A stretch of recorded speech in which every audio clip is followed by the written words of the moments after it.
ওম শান্তি। আজকের মুরলির তারিখ 16 জানুয়ারি 2024। প্রাত মুরলি মধুবন। মিষ্টি বাচ্চারা, তোমরা এখানে বনবাসে রয়েছ। ভালো ভালো পোশাক পরিধান করা, ভালো ভালো খাবার খাওয়া, এই ধরনের শখ বাচ্চারা তোমাদের হওয়া উচিত নয়।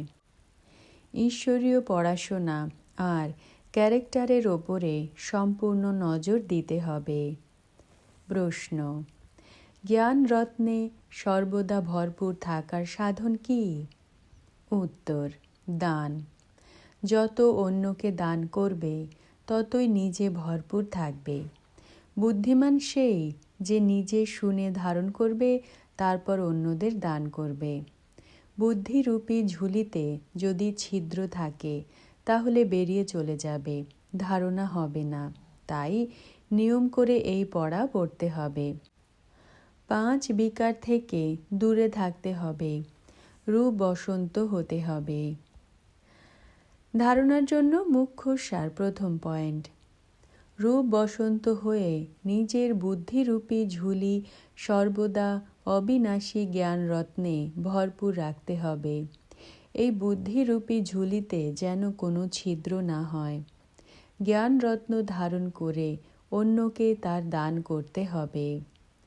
দ্বিতীয় পয়েন্ট: স্কলারশিপ নেওয়ার জন্য খুব ভালোভাবে পড়া করতে হবে। সম্পূর্ণ নির্বাসনে থাকতে হবে। কোনো প্রকারের শখ রাখবে না। নিজে সুগন্ধিত ফুল হয়ে অন্যকেও বানাতে হবে। বরদান: পরিস্থিতি রূপী মেঘকে দেখে ঘাবড়ে যাওয়ার পরিবর্তে সেকেন্ডে ক্রস করে থাকা সিদ্ধি স্বরূপ ভব। ব্যাখ্যা: কোনো কোনো বাচ্চা শাস্ত্রকারদের মতো বানিয়ে বানিয়ে কথা বলতে বেশ পটু। এমন এমন বানিয়ে বানিয়ে কথা বলতে থাকে যে শুনে বাবারও হাসি এসে যায়, কিন্তু অন্যরা তাতে প্রভাবিত হয়ে যায়। এই অনেক প্রকারের ব্যর্থ কথা ব্যর্থ রেজিস্টারের রোল বানাতে থাকে। সেই জন্য তার থেকে তীব্র বেগে উড়ে যাও, ইনোসেন্ট হও। বাবাকে দেখো, পরিস্থিতিকে দেখো না। এই সব পরিস্থিতি হলো মেঘের মতো।